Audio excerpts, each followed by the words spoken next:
ভাইয়া আমার একটু হেল্প করবেন, আমার ব্যাগটা রাখবেন একটু, আমি ওয়াশরুমে যাবো। না না, ব্যাগ রাখা যাবে না। না জানি ব্যাগের মধ্যে কি কি থাকে। না ভাইয়া, ব্যাগে তেমন কিছু নাই, এই আমার ছোট বোনের মাঝের কিছু বই আছে, আমার কিছু গুরুত্বপূর্ণ কাগজপাতি আছে। নাও। আমি যে না করলাম, তুই যে ব্যাগটা রাখলি, যদি ব্যাগের মধ্যে অবৈধ কিছু থাকে, দেখ ব্যাগের মধ্যে অবৈধ কিছু আছে কিনা, নেশা জাতীয়। আসলে দেখি ব্যাগটা চেক করে।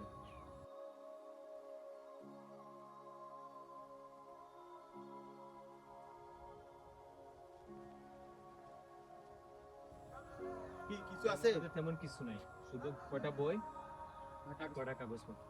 ও, আচ্ছা এখন কখন আসবো? অনেকক্ষণ ধরে তো দাঁড়াই আছি। এই আধা ঘন্টা হয়ে গেল, লোকটা এখনো আসলো না। বুঝলাম না, ওয়াশরুম গেলে কি অতক্ষণ লাগে? আমার আর ভালো লাগতেছে না, তুই থাক, আমি বাসা যেতেছি।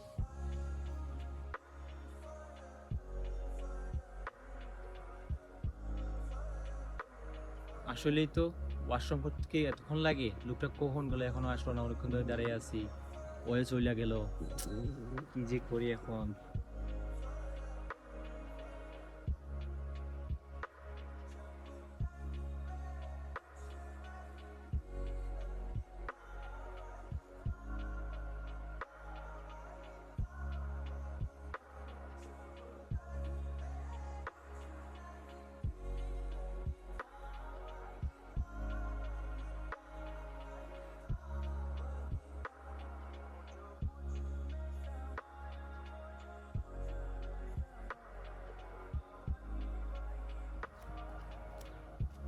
আরে ভাই, আপনি এখানে দাঁড়াই আছেন?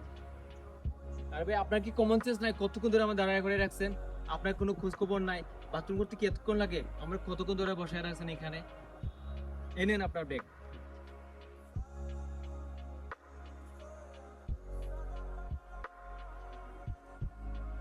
সরি ভাই, আসলে আমি ওয়াশরুমে গেছিলাম তো, এখানে বাসা থেকে কল আসছে, আমার ছোট বোনটা অনেক বেশি অসুস্থ, আমি তাই কিছু চিন্তা ভাবনা না কইরা দৌড় মেরে বাসায় চলে গেছি। আমি চাইলে কিন্তু চলে যেতে পারতাম, আমার পাশের বন্ধুটাই কিন্তু চলে গেছে। আমি যাই নাই, কারণ আল্লাহ তাআলা আমানত খেয়ানতকারীকে পছন্দ করে না।